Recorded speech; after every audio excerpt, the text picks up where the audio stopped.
just everybody here is down to try something new, and I love that. That's what binds us. They were down to get their feet wet and their hands dirty and actually get into the culture. Because it's something that is important to the people here.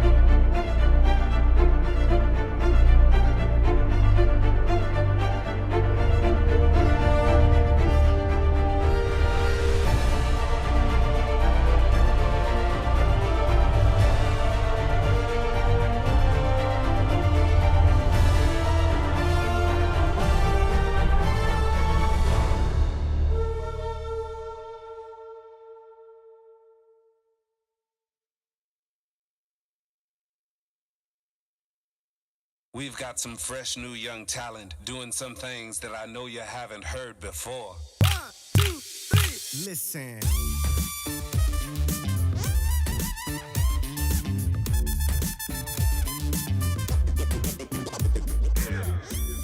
You know, the most important thing to me about art is conversation.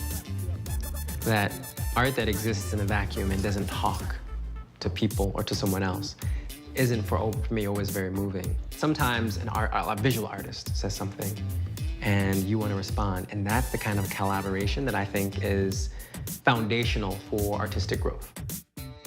People are hungry to do something new, something fresh. You know, I meet a lot of people that are maybe not from here, but they end up here. You know, it is the heartbeat of the South here. But it's got this progressive thinking that, you know, people underestimate it and undervalue it. We're just here creating, and Atlanta's so small that because of that, so many of these artists, so many creatives, so many influencers are legit friends, and we create more from a free standpoint. They didn't want to go to New York, they didn't want to go to LA. This is the place to be because they got here. And like, I came here with intentions of Atlanta being a stepping stone. This, more than any place I've been, people are just down to like collaborate and try something different and work together. And I love that.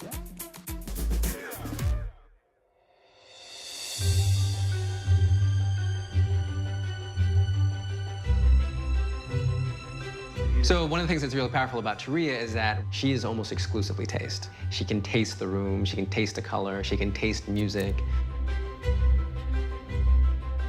So because I have gestral synesthesia, which basically literally means I translate everything through taste, no visual memory, no auditory memory of any kind. There are times I feel a little odd, for sure, in the way I see the world, the way I experience flavor. Corey and I have been friends a long time, and one of the things that I really love about him is how much he's willing to put himself out there. Like, he will collaborate with anyone that wants to play. So today we're going to get a chance to recreate this tour that you took me on, what, some 7 years ago, right? Yeah, 7. We're going to go experience Buford Highway, and we're going to engage perhaps the international heartbeat of Atlanta. Yes.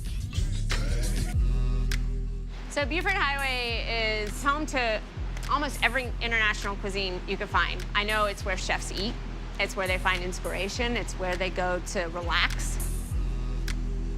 You'll literally see every culture shopping and eating all along the road. It's where you're gonna find the freshest produce. Buford Highway is where you shop.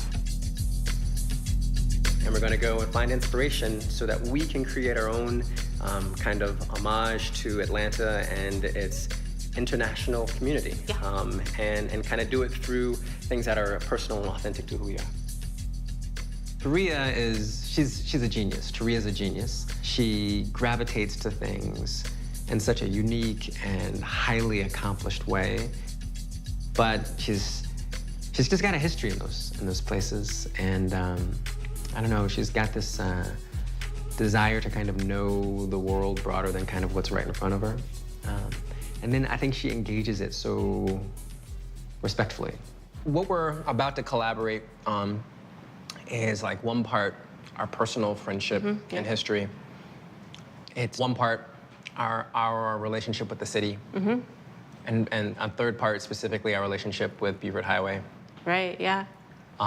It's definitely your relationship with food and my relationship with sound and all of it coming together to create like one meal. This is a way for me to package that so that when you eat this, you will taste the experience from my perspective. So even when you play, I can't hear it after you're done. It's gone. I've forgotten everything. But I do remember what it tastes like. Wow, okay, let's do that.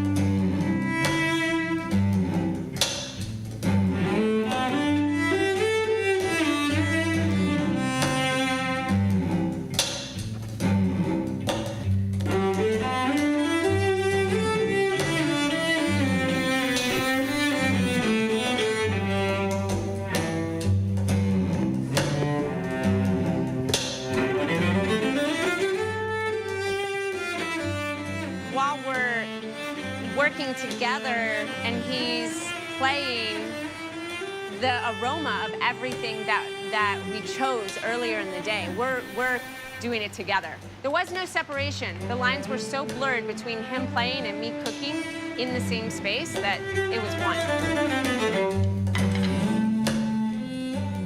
And I'm kind of watching her to some degree. Like there was actually a moment, it wasn't in the song, but I got a chance to watch her chop and I was trying to time my bow and when I was playing perfectly to what she was chopping.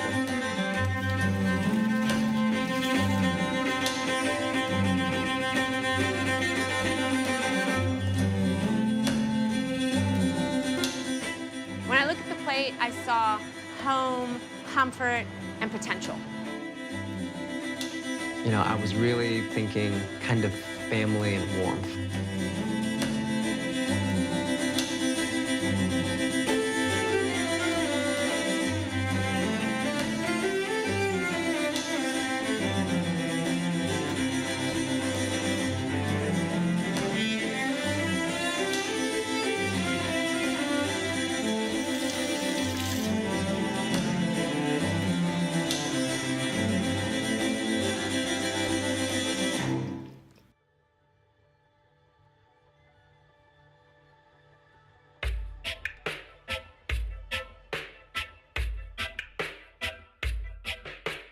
Okay, Lotus Eaters Club is a collective of artists from all walks of life.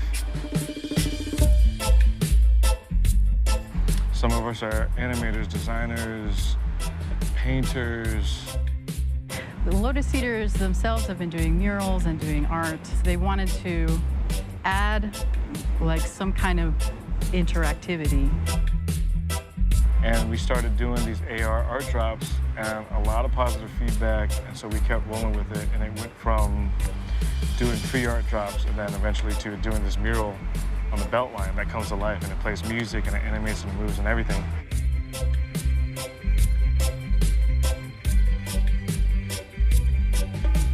We drink every day at lunch, and that sounds terrible, but you know, that's who we are.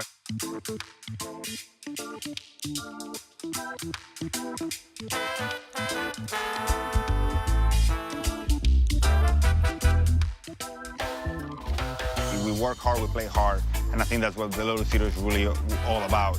We like to make art, and we love to collaborate with people, and we also jump on the opportunity to collaborate with anybody else who has the passion that we do to make something new and something different.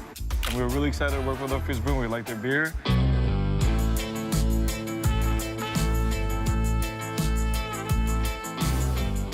We're on Piedmont Park, we're on the belt line. This is, I think where we are right now is the core of who we are. I mean, this is a town of before we had laws that would encourage breweries, we had an amazing beer culture. People don't know yet. I travel around the world for breweries, and the brewery scene in Atlanta is second to none. Well, it already seemed like such a perfect collaboration just because a lot of what we do is hanging out, we drink, we chill together, and just have a good time. If it's food or booze, we're all about it. It was a lot of fun. They were already working on a beer, and they were looking for a name or a collaboration, so we walked in at the perfect time. We had this beer, Lotus Eaters. It wasn't called Lotus Eaters at the time. It was actually going to be called Through the Mist. It was just going to be just a little tasting room, only non-canned beer. Met up with them and let them, you know, taste and smell the beer where it was at a few weeks ago. Jason at Orpheus, he's a very cool guy. He gave us a bunch of different beers to sample. He had us sample, it wasn't the finished product of our Lotus Eaters beer, but it was before the hops got put in, so we got to try it and get the different fruity flavors in there. And really like the tropical fruit character of that. And so we thought, okay, we can work with this, we can can this beer. And so they went with that tropical vibe on their label. And so to me, it's a great pairing. So we were able to come up with a theme for the beer based on the notes and flavors of what they were making. Well, we already knew we wanted our augmented reality involved, and we all had our fingerprints on it. We all touched in a different way to make it a project that we all, you know, worked on together. And then Rod went ahead and illustrated, and I went ahead and animated what he made. Fishes are separate, the fish are gonna move, and the plants are gonna sway back and forth in the wind, and the volcano will kind of puff smoke. It's like everyone enjoys having a beer together. It's a very social thing.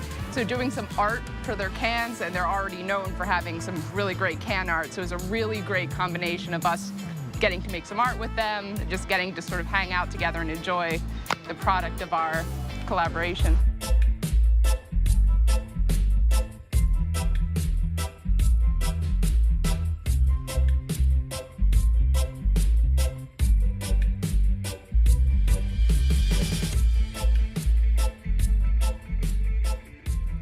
Just thinking about like how we hang out and how a beer is like always in someone's hand, to have a design of the Lotus Eaters Club on a beer can that we can share amongst each other, having that be something that also interacts with our app is really awesome.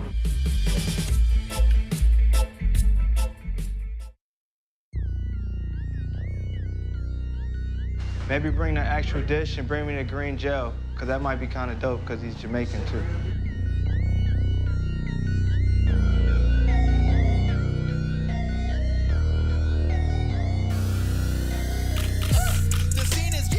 Atlanta kind of puts their own spin on the way things are done here. We shot with Hoodrich Pablo, we shot with Gunna. I just did a project with Saks Fifth Avenue. Literally, I've shot like Lucci, I shot his album cover. Hey world, what's poppin'? I am YFN Lucci. He's been here a number of times. So I don't really have a crazy plan for today. I'm kind of gonna go with the wind. More L's in the DNC. I'm making rappers abort their careers. My verses are something like Plan B. You know, in Atlanta, like all our artists, like we like working together. When we work together, it just brings the best out of both of y'all. It's more just this free spirit of creating.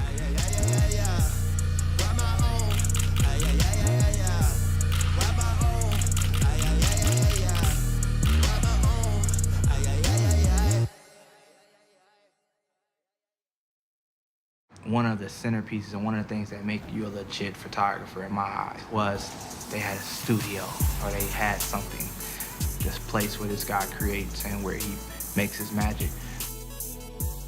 So what I wanted to create was an inviting space to feel comfortable in an environment that like helped you along the way. The denim with the Yeezys, and then I'm thinking white tee. I met Maddie about a year ago, and at that time I had the idea of Kirk Studios, and I had attempted to launch it. And it was much more of my private studio, but it was like an idea that I tried to put the idea out there, but to be quite honest, it just wasn't received.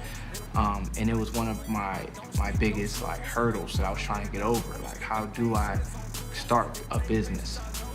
And when Maddie came along, I was able to express like where I wanted to go with it. And she was one that was able to actually make it come to life. Kirk Studios is a place and a hub for creatives. And that idea evolved just as I've gone along in my career to, I don't want a studio, Atlanta wants a studio, and Atlanta needs a studio. For the black, do you want me to wear this same outfit? So should I just put the black over top of this? Because we want to shoot both tees, right? So I absolutely have no concept in my head, to be honest, quite frankly, but it's our studio's 1-year anniversary. We did this really cool collaboration t-shirt. So what I'm trying to do is get some content around the t-shirt. Or you want to just do one or what? I think we should.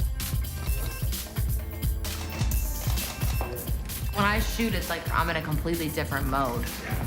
It's like my whole thing changes. Like, I start shooting and it's like, forget that. I'm on the ground, I'm rolling around, I'm doing whatever. All right. Go. I think our lack of traditional business systems in terms of the creative world actually makes us be able to create more freely. So when I was creating at the beginning, it wasn't about money. It was just like, wow, if I get to work with this artist, if I get to do this, I would love it. So you can really see like him in his element, you know? I took a few shots, said I didn't want to get Maddie in it, and just kind of like, everybody can have something that they can champion and say, you know, it's our anniversary. So I want to keep the same theme going. Know how this thing goes. I know, I'm just gonna shoot really fast, just keep moving. All right. So it's really just a clean white shoot, white background, simple light setup, shows off the space, but also shows off the subject. All right, look right at me.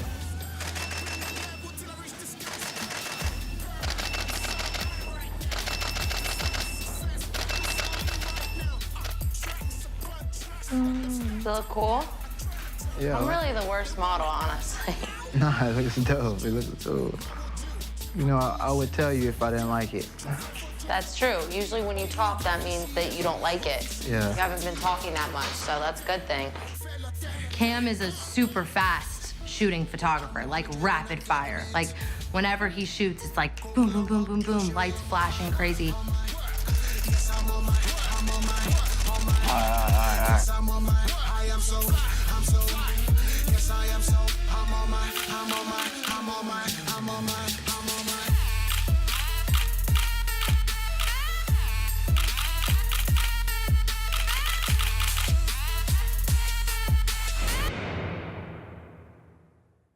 I never would have thought that as a photographer shooting the likes of Gucci Mane and these rappers that I would eventually end up coming back to one of my first loves, which is soccer. And until Atlanta got a soccer team.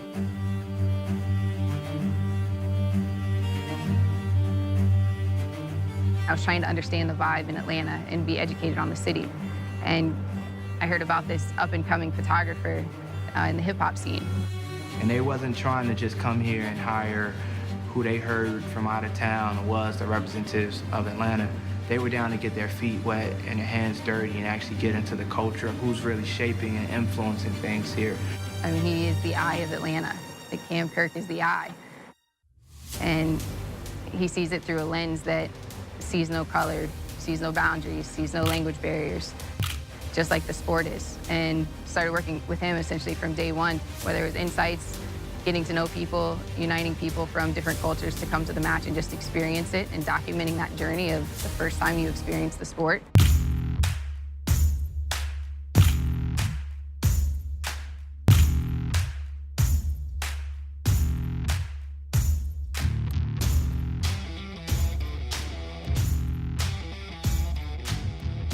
What's been really cool to see is Atlanta's always had a soccer culture. It was just kind of underground until Atlanta United really became as big as it is.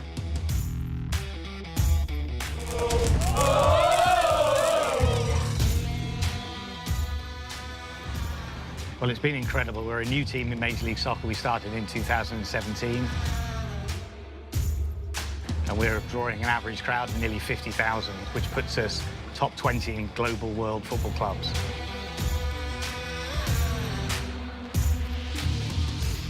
You know, it just needed this. It needed somebody to come in and do it in a first-class way.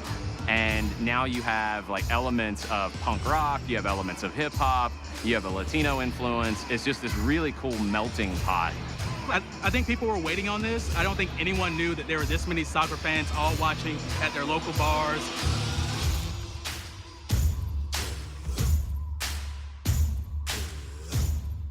It's the team that everybody, no matter where they moved from, it's new. You don't have any allegiance to anybody else. You can just jump right in. This can be your team.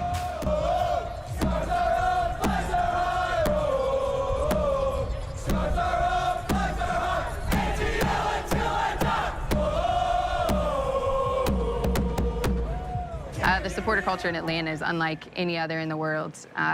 We're really fortunate that right now we have 4 supporter groups, recognized supporter groups, and each a reflection of this incredibly diverse city.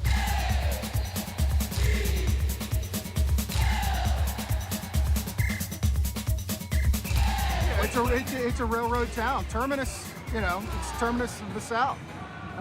Is where everything kind of came to a head in the Southeast.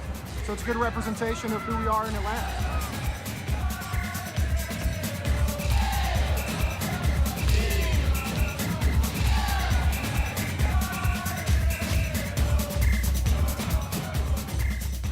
The tailgate scene we have before our matches is something that you have in gridiron football in America, but it's taken to a whole new level with our supporters group. So they'll get there 4 hours before a game and start the party. Everybody comes together, there's fireworks going off, and it's just one of these traditions that has become very strong very quickly. Then they'll march into the stadium and the party continues there.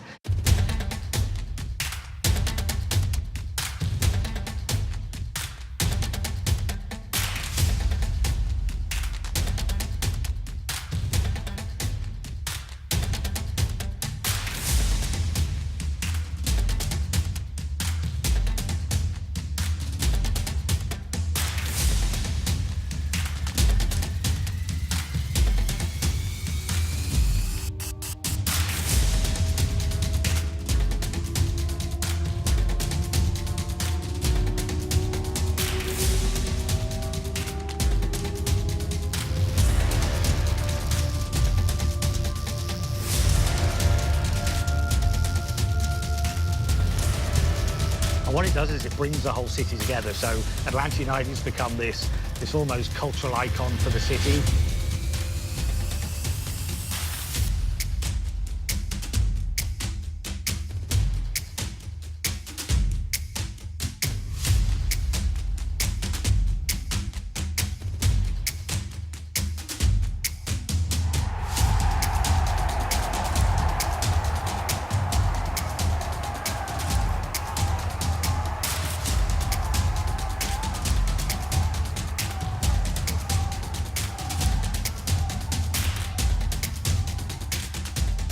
I would put the Atlanta United fan experience up against any stadium around the world.